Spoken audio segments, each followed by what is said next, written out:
Yo, Cream here. So, guys, we got 12 days left till Sacred Mirrors comes out, and we are so excited for you to hear it. So, today, as background for the record, I wanted to talk about songs that influenced this record. And I made a Spotify playlist, and I'll share it on the next slide so you can check out the songs for yourself, or you can follow along as I go through them. I thought it could be interesting. Maybe it won't be, but it's interesting to me, so I figured maybe someone else would find it interesting. So when we go to explain the style of our band, it's kind of tricky because we do so many different styles and sounds, and you kind of don't know what to expect, and it's very genre fluid. And it makes it really difficult to describe. So, but I think there are some cues when you listen to our music that you will know it's a Fall Star song.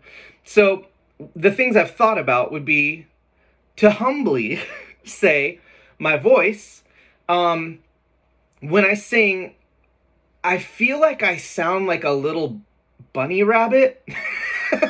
Like my voice is very nasally. Like I don't have like Steve from Wolves at the Gate, where he's got that big belting, like throaty, smoky sound to his voice, and I don't have like that common metalcore like pretty voice that just like soars over a chorus. Like my voice is like scrunched, and it can get loud, and I sing really loud, but I'm just nasally, and I think that's okay. And I think it sounds different. So that's the first cue that it's a Fall Star song. Second is just very anthemic, if that's a real word. Like we love big bridges and big choruses, and that's like a lot of the emphasis in a lot of our songs. We're not super hugely riff driven, even though we'll riff. So those are kind of the cues, and I feel like you can tell it's a Fall Star song when you hear it, but it's just different from other bands where you can be like, oh, like you can hear the musicianship or the style of breakdowns or stuff, because we have a lot of variation.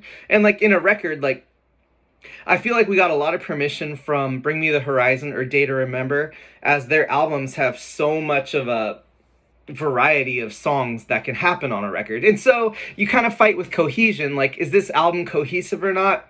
And that's kind of lower on the priority list. Like I like to have a cohesive album, be like, oh, that song sounds like it's off of Sunbreather or something like that. But it's a little lower because we kind of just want to write the songs we want to write. This is going to be a long ass video. I'm so sorry. So the first song we got on the list is Vulture by a band called A Life Once Lost. And I heard them on a sampler, maybe a Take Action sampler or some other sampler back in the day. But pretty much what I take from this band, I come back to this song all the time.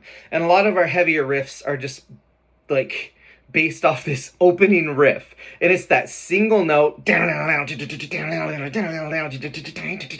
Like it's just that really simple, aggressive single note pull off type thing. Then when I first heard it, it blew my mind. And it took me years to actually try and repeat what they do.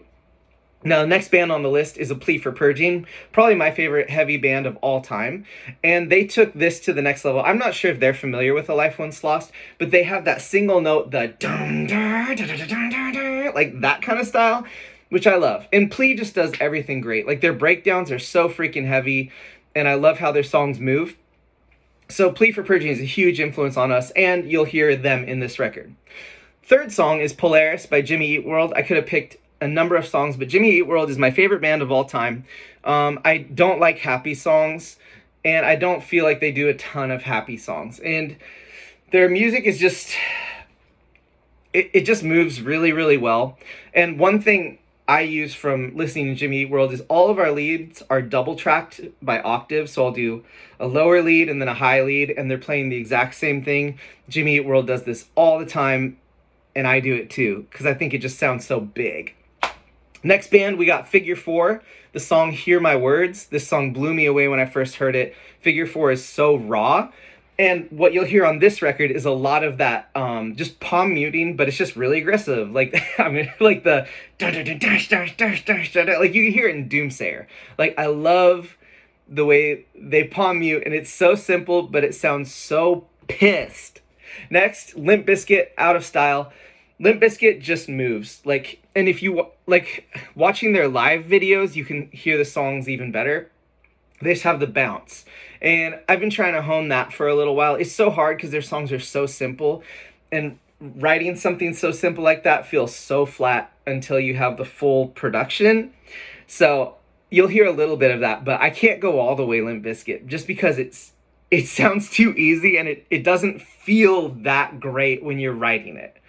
But obviously Limp Bizkit can do it, and I respect them so much. So I love that song. I love that band. Next song is Ghetto from POD. The whole Satellite record was super huge for me in my musical taste development and songwriting. And Ghetto, I from this song, I actually ripped part of their bridge into one of the bridges of our songs in Sacred Mirrors. I'm trying to remember which song it was. Maybe it was Eternal Engine. It might be the next single coming up.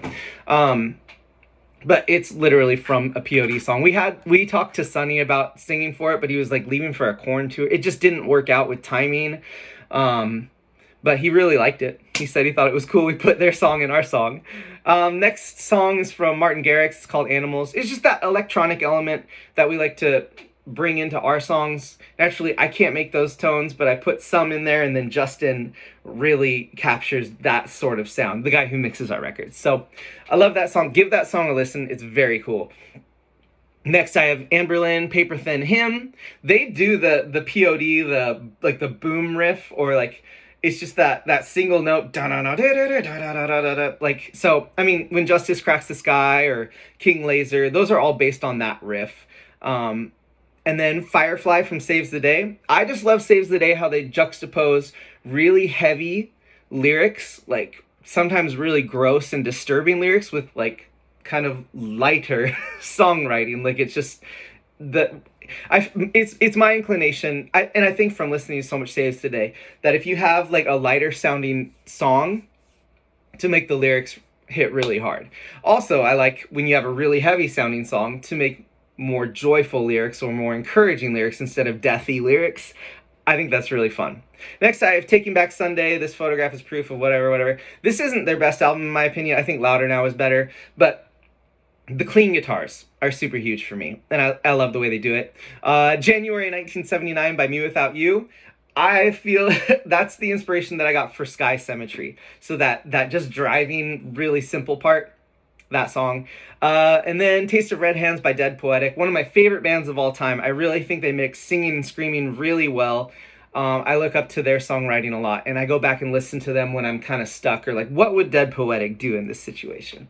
This is a long-ass video, but I hope it's enjoyable, and I hope it sheds some light of where we're pulling inspiration from. You will notice that none of these bands are new, and I have a really hard time listening to new music, but I'm hoping that all our songs still sound relevant and modern, but I'm pulling from the past, except for Limp Bizkit. They can do whatever they want, and I'll listen to it. But yeah, much loves, guys. We got 12 days left. Still time to pick up pre-orders. I'm very excited for you to hear this shit. Much loves.